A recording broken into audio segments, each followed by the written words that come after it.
Welcome back to the show. Turn our attention to Memphis and Ja Morant. Depleted Grizzlies team lost to the Lakers last night. Clippers. Obviously, the story is Ja Morant. Here was Memphis coach Taylor Jenkins before the game. The focus right now is Josh taking on the responsibility to really get the help he needs to get into a better place, generally speaking, but also on the flip side, to be in a better place to, embrace the responsibilities and expectations as a member of this team. That's what we're dialoguing about. That's what we're going to support him through, but we're also going to hold him accountable too. There's not a definitive timeline. We have said that it's going to be at least these 2 games. We're taking it one day at a time. This is going to be an ongoing healing process. I can't comment in terms of what the exact timetable is going to be because it's really not a timetable situation.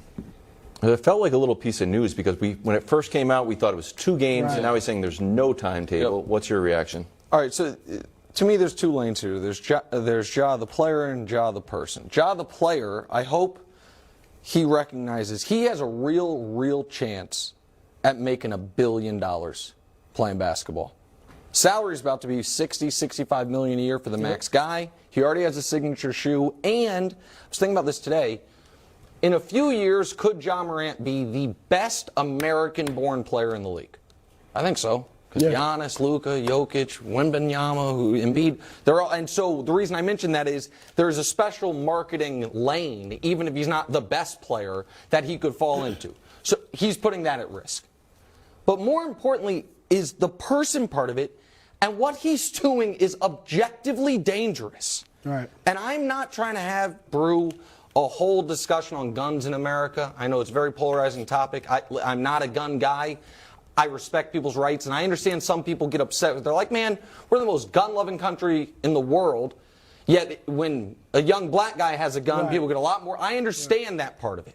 But I also understand this.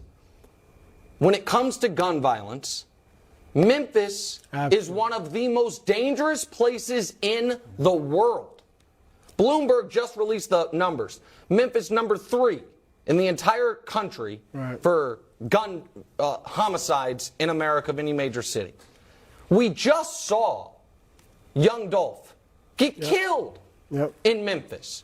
This is a city I feel I have a connection to. My sister-in-law lives there. I visit there, go out there. I was there for the Heritage Classic recently. I love the city, but it is a dangerous place.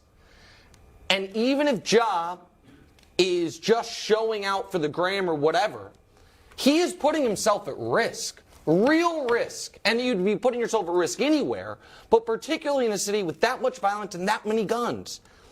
And it's overwhelming concerning for a great player and seemingly a guy that we all loved.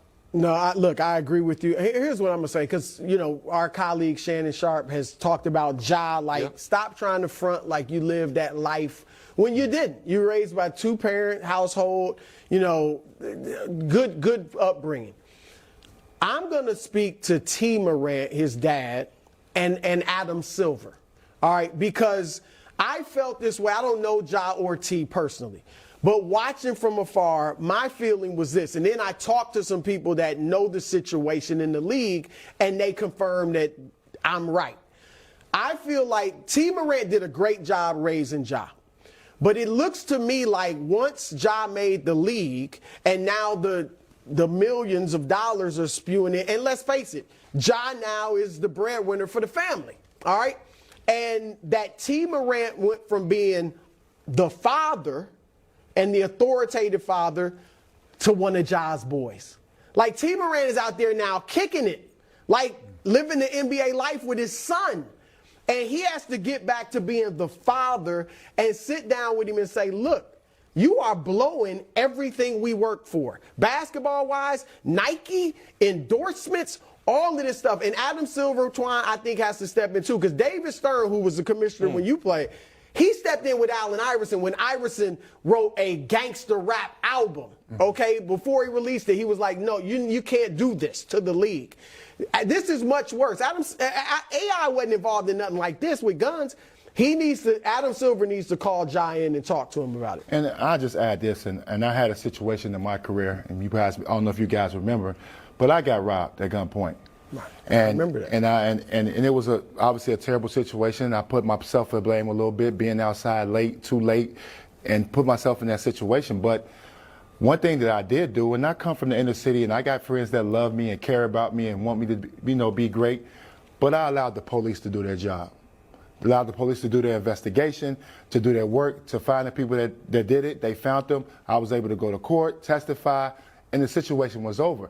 Of course, my first thought was, I want to go back at them. But no, I stopped, let the police get involved. So I didn't, one, put my friends in danger. I didn't put my family in danger. And I didn't put myself in danger. I think some guys got to understand, you're an NBA basketball player now. You're not the same kid that grew up in the neighborhood. You're a player now. You're an all-star. You are a role model for a lot of kids. People love you. They watching every move you make. And I think sometimes as athletes, we get away from that. We forget that. And I've had some situations like that. And I grew up in the inner city, so I got rough guys around me. If somebody wanted to bother me, I can get them on the phone and call them. But no, I'd always think about, hey, I'm in the NBA now. I gotta, handle myself in a different way.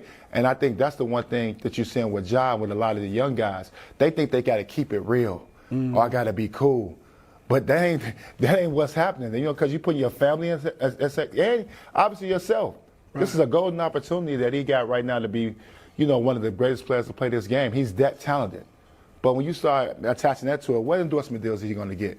Yeah. I mean, what is he going to get? He's going to kill his career, and then you're going to start seeing the Nikes and all the people come off him. They're not going to want to have them represent his brand. So he's going down a dangerous path, and I hope it's accidental. I hope it's something he can fix.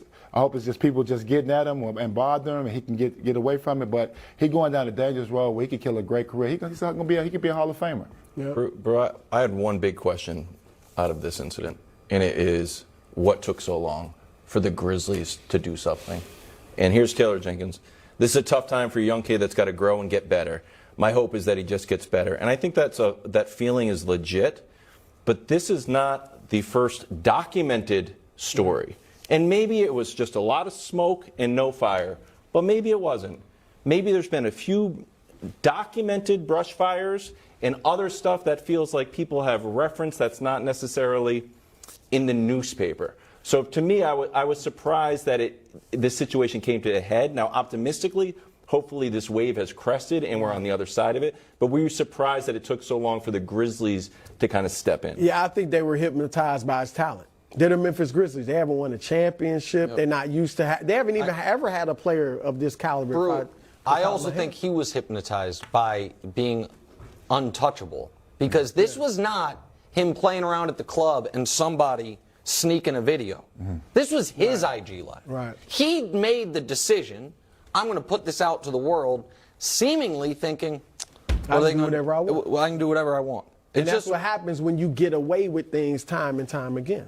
Okay, well said.